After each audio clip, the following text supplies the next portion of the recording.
Rien ne résume mieux le chaos de ce gouvernement que le fait qu'ils sont complètement désorganisés.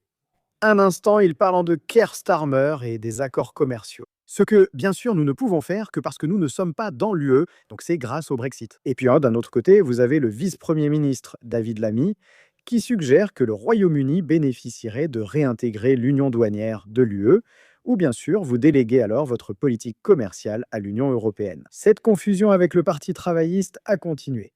Il y a clairement maintenant des éléments du Labour qui cherchent à annuler complètement le Brexit. Plus d'une douzaine de députés travaillistes ont voté en faveur du retour du Royaume-Uni dans l'union douanière avec l'UE. C'était une motion des libéraux démocrates qui a en fait été adoptée avec une majorité d'une voix. Et bien sûr, nous savons que certains ministres et députés travaillistes demandent maintenant à Keir Starmer de s'engager à rejoindre à nouveau l'union douanière avec l'UE. Pour montrer à quel point le Parti travailliste est désorganisé, 3 de ses députés ont aussi voté contre ce projet de loi des libéraux démocrates. On voit la direction prise. Claire Fox a rappelé que la position officielle du Parti travailliste sur ce vote était de s'abstenir, comme les lâches qu'ils sont. Et il était maintenant très clair de voir où tout cela mène en ce qui concerne le prochain programme électoral du Parti travailliste. Alors ne vous y trompez pas, quoi qu'il arrive.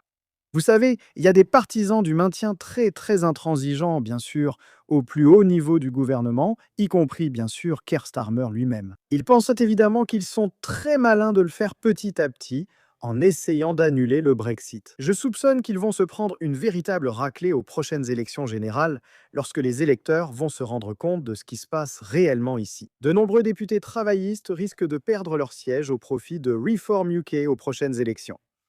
Merci de partager vos réflexions dans les commentaires ci-dessous. Merci de mettre un petit pouce bleu à cette vidéo et comme toujours, merci de regarder.